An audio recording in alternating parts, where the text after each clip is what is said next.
Hello les matheux, dans cette vidéo je te propose de retravailler l'addition et la soustraction de fractions. Alors, prêt à devenir un expert? C'est parti!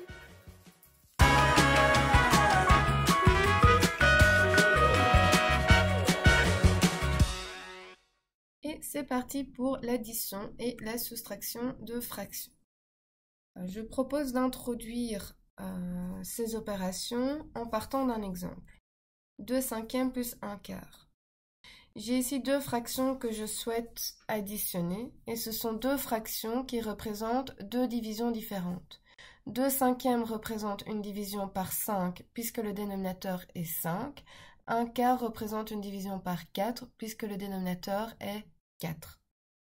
Deux divisions différentes que je cherche à mettre en relation avec l'addition. Pour pouvoir les mettre en relation avec cette addition, j'ai besoin de créer du lien entre ces deux fractions. Alors, créer du lien. Comment créer du lien? Je vais passer par la géométrie et je vais reprendre un rectangle qui est partagé en 5 colonnes identiques. En plus d'être partagé en 5 colonnes identiques, il est également partagé en 4 lignes identiques. Alors, les 5 colonnes identiques permettent de représenter la division par 5. Les 4 lignes identiques permettent de représenter la division par 4. En combinant cette division par 5 et cette division par 4, nous voyons que nous créons 20 carrés identiques dans ce rectangle. Ces 20 carrés au total, c'est notre lien entre 5 et 4. Alors, 2/5 est la première fraction qui va attirer mon attention. Sur les 5 colonnes que nous avons représentées dans ce rectangle, nous pouvons colorier deux colonnes. Pourquoi deux colonnes? Parce que le numérateur de 2/5 est 2.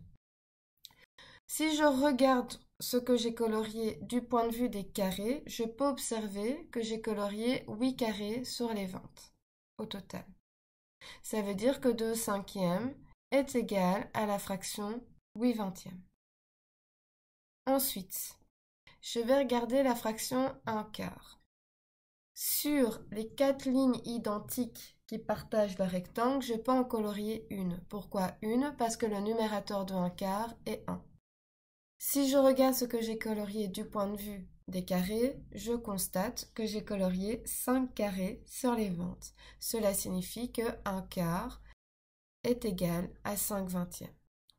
Si maintenant j'effectue cette addition, ça veut dire que je vais colorer dans un même rectangle ce que j'ai colorié pour 2/5 et ce que j'ai colorié pour 1/4.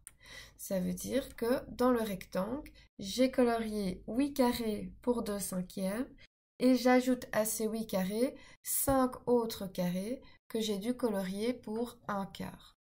J'ai donc colorié au total 8 plus 5 carrés, 13 carrés sur les 20. Ça veut dire donc que 2/5 plus 1/4 est égal à la fraction 13/20. Si on enlève la partie géométrie pour observer ce qui se passe concrètement dans le domaine numérique. 2/5 et 1/4, nous avons dû les transformer. Nous avons transformé 2/5 en 20e. Pour passer de 5 à 20, nous devons faire x4. Donc en haut, nous faisons pareil. 2 x 4, 8. Je fais la même chose avec 1/4. Pour passer de 4 à 20, je dois multiplier par 5. Donc en haut, je fais la même chose. 1 fois 5, 5.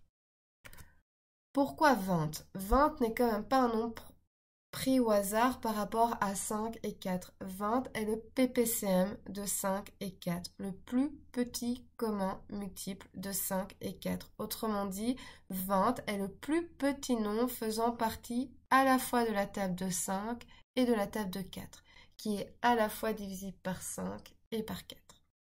Une fois que j'ai mis sur le même dénominateur, je parle la même langue, puisque dans les deux cas, je suis dans une division par 20.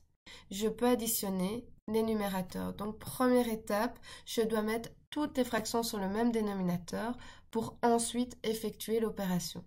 8 plus 5, 13, réponse 13/20. Prenons un autre exemple. 3/4 plus 7/6. J'ai des quarts et j'ai des sixièmes. Je vais donc partir à la recherche du PPCM de 4 et de 6. Ce PPCM, c'est 12. Pour passer de 4 à 12, je dois faire x3. Au-dessus, je fais pareil. 3 x 3, 9. Pour passer ensuite de 6 à 12, je dois faire x2. Au-dessus, je fais pareil, 7 x 2, 14. Maintenant que c'est sur le même dénominateur, je peux additionner les numérateurs. 9 plus 14, ce qui fait 23. Réponse finale, 23 douzièmes. À toi de jouer. 3 demi plus 5 septièmes. On met pause sur la vidéo le temps d'effectuer le calcul et dès que tu es prêt pour entendre la correction, il suffit de réappuyer sur play. Des demi, des septièmes, le PPCM de 2 et de 7, c'est 14. Je transforme 3 demi en 14e en multipliant par 7. 3 x 7, 21. Je fais pareil avec les septièmes que je convertis en 14e en multipliant par 2. 5 x 2, 10.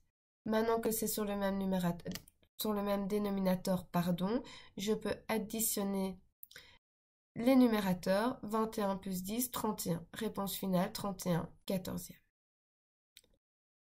Si on regarde du point de vue de la soustraction maintenant, j'ai repris les mêmes fractions, 2 cinquièmes et 1 quart, sauf que cette fois-ci, je ne cherche pas à les additionner, mais à les soustraire.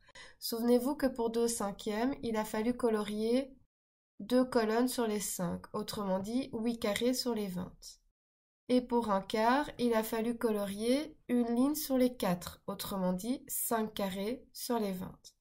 Notre opération consiste donc à enlever ces 5 carrés aux 8 carrés de départ. 8 moins 5 carrés, 3. Donc réponse finale, 3 vingtièmes. J'ai coloré 3 carrés sur les 20. Donc la démarche est la même. Je transforme les fractions sur le même dénominateur et une fois que c'est sur le même dénominateur, je peux effectuer l'opération avec les numérateurs. À toi de jouer, vérifions si tu as bien compris. On appuie sur pause le temps d'effectuer l'opération et une fois que tu es prêt, il suffit de réappuyer sur play. 7 sixièmes moins 4 neuvièmes. J'ai des sixièmes et des neuvièmes. Je pars à la recherche du PPCM de 6 et de 9, c'est 18. Pour passer de 6 à 18, je dois faire x3. 7 x 3, 21. Pour passer de 9 à 18, je dois faire x2. 4 x 2, 8.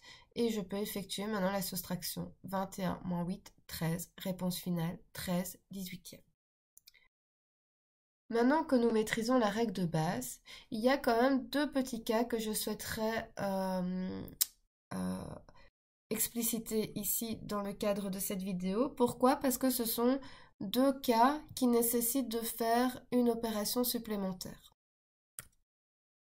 Dans le premier cas, 12 quinzièmes plus 7 huitièmes, je peux observer que 12 quinzièmes est simplifiable.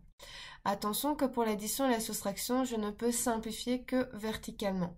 Je vais parler de simplification verticale. Je vais regarder individuellement la fraction 12 quinzièmes et individuellement la fraction 7 huitièmes.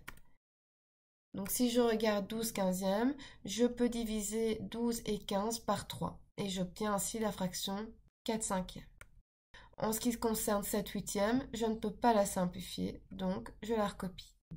Maintenant que j'ai simplifié, rebelote, je mets sur le même dénominateur en 40e et je peux additionner les numérateurs. 32 plus 35, 67.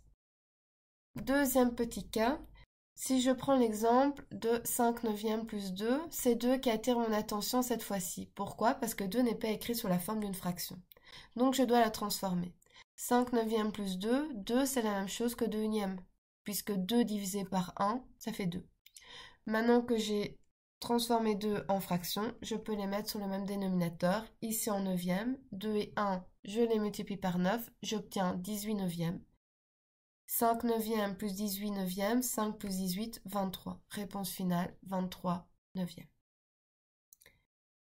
Et voilà, maintenant que nous maîtrisons l'addition et la soustraction, un petit exercice pour s'entraîner. 5 opérations, 5 calculs à effectuer. On appuie sur pause pour se laisser le temps de les effectuer et dès que tu es prêt, il suffit de réappuyer sur play. Alors, 8 tiers moins 9 quarts, on transforme tout en 12e et une fois que c'est fait, nous obtenons comme réponse finale 5 douzièmes. Ensuite, moins 3 demi plus 2 cinquièmes, je transforme tout en dixièmes, moins 15 plus 4, moins 11. Réponse finale, moins 11 dixièmes. 7 douzièmes plus 15 vingtièmes, attention que 15 vingtièmes est simplifiable en 3 quarts. Une fois que j'ai simplifié, je peux tout mettre sur le même dénominateur, 12. 7 douzièmes plus 9 douzièmes, 16 douzièmes. Attention que 16 douzièmes est une réponse, mais n'est pas la réponse finale, puisque 16 douzièmes, je peux simplifier en divisant 16 et 12 par 4. Et j'obtiens comme réponse finale 4 tiers. Est-ce que je suis obligée de simplifier? Oui, je suis obligée de simplifier. Je n'ai pas le choix. Qui dit fraction dit simplification. Ensuite, 9 quinzièmes moins 12 seizièmes. Tiens, j'ai dit moins. Et on se souvient de la règle des signes successifs. Moins, ça fait plus. En plus de ça, 9 quinzièmes et 12 seizièmes sont simplifiables. Donc le calcul devient 3 cinquièmes plus 3 quarts. Maintenant que j'ai simplifié, je peux mettre sur le même dénominateur en vingtièmes, les additionner, réponse finale, 27 vingtièmes. Et enfin, moins 5 huitièmes plus moins 8 douzièmes. Moins 8 douzièmes est simplifiable, moins 2 tiers. Ensuite, je transforme tout en 24e pour pouvoir additionner. Moins 15 plus moins 16, moins 31. Réponse finale, moins 31, 24e. Et voilà, j'espère que cette vidéo t'aura aidé. N'hésite pas à le dire en commentaire. Quoi qu'il en soit, le secret pour réussir en maths reste toujours le même, faire régulièrement des exercices à la maison.